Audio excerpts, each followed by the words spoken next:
kanisa lake, awajalie bidii nyingi kwa ajili ya watu wote, hasa wenye huzuni na maskini.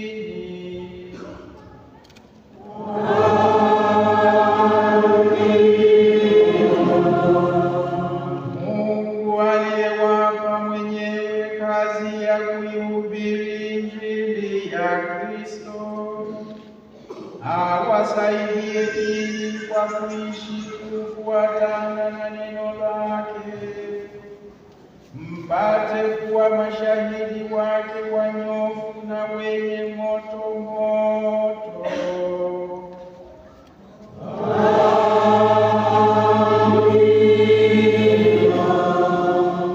Mungu aliyewafanya kuwa wagawaji wa mafumbo yake, awawezeshe kuwa wafuasi wa mwanaye Yesu Kristo na wahudumu wa umoja na amani katika ulimwengu.